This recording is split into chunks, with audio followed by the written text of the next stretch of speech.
اپنی اولاد کے معاملے میں محتاط رہنا چاہیے، اس لحاظ سے کہ وہ دوستی کس سے قائم کرتے ہیں، اور اس کو چیک کرتے رہنا چاہیے اٹھنا بیٹھنا کن کے ساتھ ہے، ہمارے دروازے پہ بچے کو بلانے کون آتا ہے،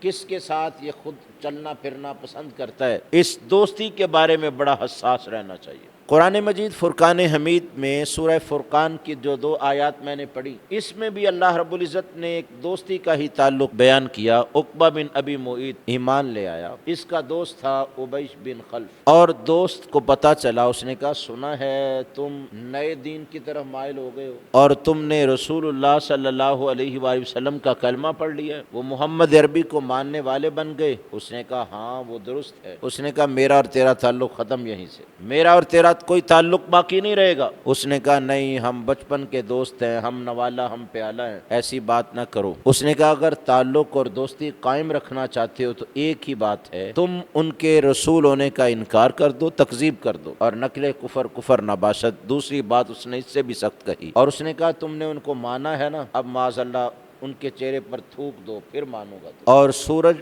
پر تھوکا ہوا اپنے ہی چہرے پر پڑتا ہے۔ اس نے تکذیب کی، انکار کر دیا، کہا ٹھیک ہے میں ان کو نہیں مانتا، بدبخت ہوا، اور اس نے تھوک پھینکا۔ روایات میں ہے کہ وہ اس کے اپنے چہرے پر دونوں رخساروں پر پڑا، کیونکہ سورج پہ جو تھوکتا ہے وہ اس کے اپنے چہرے پر ہی پڑتا ہے، اور اس کے رخسار ایسے جلے جیسے آگ سے کچھ چیز جلائی جاتی ہے، اور کوئلے کی طرح اس کی رخسار جو ان کی رنگت ہو گئی۔ اس نے اپنے دوست سے کہا لو میں نے جو تم نے کہا تھا کر دیا، اب تو دوستی باقی ہے نا؟ اس نے کہا ہاں باقی ہے۔ رسول اللہ صلی اللہ تعالی علیہ وسلم نے اس کے قتل ہونے کی خبر دی، اور بعض روایات میں اپنے ہاتھ سے نیزہ مار کے اس بدبخت کو پھر قتل کیا۔ اب وہ اپنے اس دوست کو راضی کرنے کے لیے کفر میں چلا گیا، مبتلا ہوا، مرتد ٹھہرا، اور اپنا چہرہ بھی جلسا دیا، لیکن کہنے لگا تم سے دوستی نہیں چھوڑ سکتا۔ اب اس شخص کو ایمان سے ارتداد اور کفر میں جو چیز لے کے آئی وہ اس کی دوستی تھی، اس کا ناتا تھا، تعلق تھا، ورنہ اس نے اسلام کو قبول کیا تھا اور اسے بھی کہہ رہا تھا تم بھی قبول کر لو، یہ صحیح بات ہے۔ اس نے کہا نہیں، تمہارے ساتھ تعلق ہی نہیں رکھوں گا اگر تم نے اسی پر اپنے آپ کو قائم رکھا۔ قرآن مجید فرقان حمید نے اس کا تذکرہ کرتے ہوئے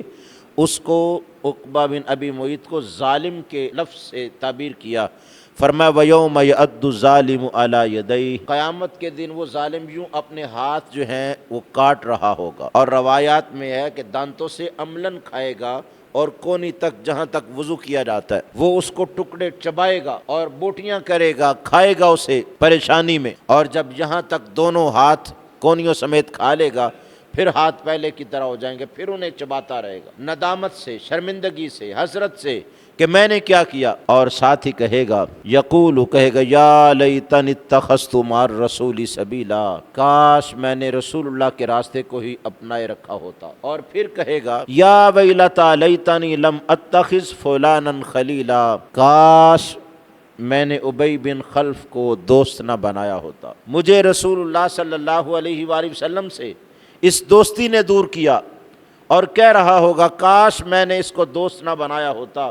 اور رسول اللہ کے راستے پر چلا ہوا ہوتا، آج میری کیفیت اس سے جدا ہوتی۔ اسی لیے مصطفیٰ جان رحمت صلی اللہ علیہ وآلہ وسلم نے حکم دیا المرء علی دین خلیلی، بندہ اپنے دوست کے دین پر ہوتا ہے، جس کے ساتھ میل میلاپ ہو، جس کے ساتھ اٹھنا بیٹھنا ہو۔ فَلْيَنْظُرْ أَحَدُكُمْ مَنْ يُخَالِلْ، فرمایا دوستی بعد میں قائم کرنا،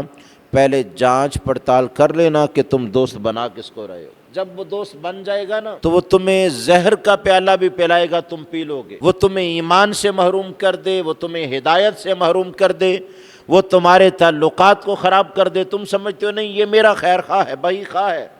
یہ تو میرا دوست ہے، یہ میرے فائدے کے لیے کہہ رہا ہوگا، اور ذہن میں تصور بھی نہیں ہوتا کہ یہ کیا کر رہا ہے۔